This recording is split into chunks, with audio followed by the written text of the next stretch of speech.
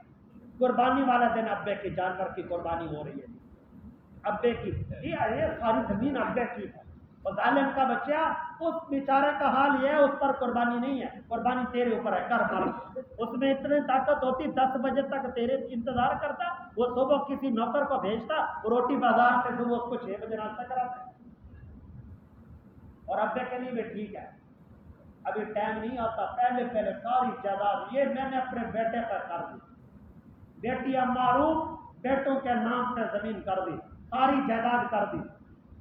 ابے کو بھی چاہیے کہ تھوڑا سا جوتا لگے نا دنیا میں، اچھا جوتا پھیرا جائے، بیٹے جوتا پھیرے اور گلی میں گھسیٹے، تاکہ ابے کو پتہ تو چلے نا کس طرح ناانصافی کی جاتی ہے۔ جو ایسا کرتا ہے اللہ تعالیٰ اس کو دنیا میں ایسا کراتا ہے۔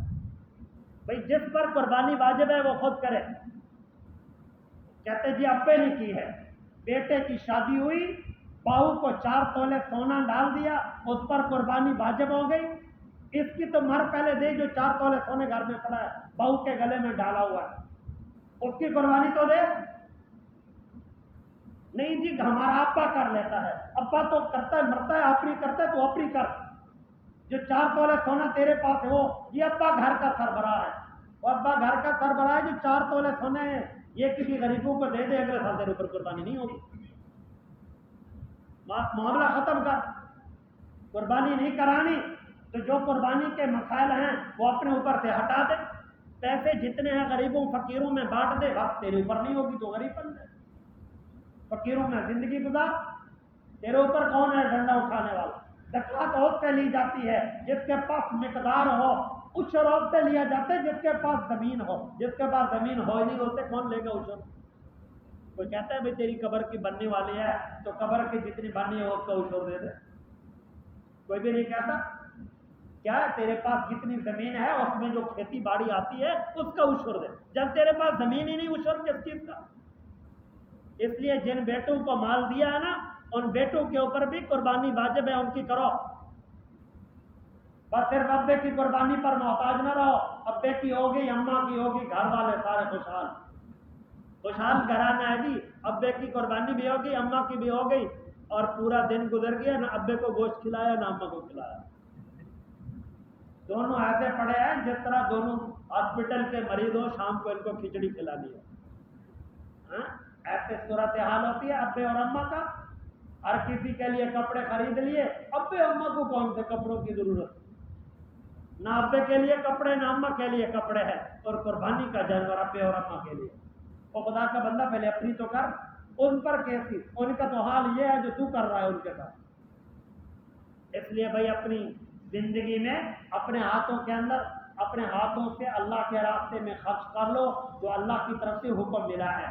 یہ نوجوان طبقہ جو شادی شدہ ہے اس دور میں جن کو اللہ تعالیٰ نے دیا ہے، وہ خصوصی طور پر میری نوجوانوں سے گزارش ہے، یہ بوڑھوں کا تو ہر کوئی کر دیتا ہے، یہ تو پتہ نہیں ان کو خاص تحفہ ملتا ہے، آگے پیچھے کچھ بھی نہ ہو ان کو قربانی کا جانور بڑے اچھے انداز میں مل جاتا ہے۔ تو یہ جوان حضرات آپ بھی اپنی قربانیاں کریں، جن کو اللہ نے توفیق دی ہے تو قوت دی ہے، اور گھر کے اندر سونا اور زیورات موجود ہیں اور پیسہ موجود ہے، اس کے پاس مولوی صاحب سے مسئلہ پوچھو، مسئلہ پوچھ کے اپنی پوری کیفیت بتاؤ، اگر قربانی واجب ہے تو اپنی قربانی ادا کرو۔ یہ نہیں ہے کہ بس دیکھتے رہیں دوسروں کی طرف، جیتا ہے کہ گھر سے گوشت آئے گا، فلانے کے گھر سے گوشت آئے گا وہ ہم کھائیں گے، وہ گوشت مرے گا تو کھا لے گا، جو تیرے مقدر میں ہے، تیری قربانی گوشت کھانے سے تو ادا نہیں ہوگی۔ اس لیے اپنی قربانی کے جانور خریدو، اور جانور جب خریدا جائے جس کے ساتھ خریدو اس پر اپنے دل کا اطمینان بھی دیکھ لو، میرا دل مطمئن ہے کہ میں اس کو ساتھ ملا رہا ہوں، بعد میں گفتگو نہیں کرنا، پہلے اس کے بارے میں تحقیق کر لو، اگر آپ کا دل مطمئن ہے تو پھر اس کو اپنے ساتھ ملا کے اپنے لیے قربانی کا جانور خریدو۔ اور جانور خریدنے والوں میں سے کسی ایک انسان کی بھی رائے یہ نہیں ہونی چاہیے دل کا دماغ کا سوچ نہیں ہونی چاہیے کہ میں گوشت کھاؤں گا، گوشت کھانے کی نیت نہیں ہونی چاہیے، صرف اور صرف اللہ تعالیٰ کی رضا ہونی چاہیے۔ دعا ہے اللہ تعالیٰ عمل کی توفیق عطا فرمائے۔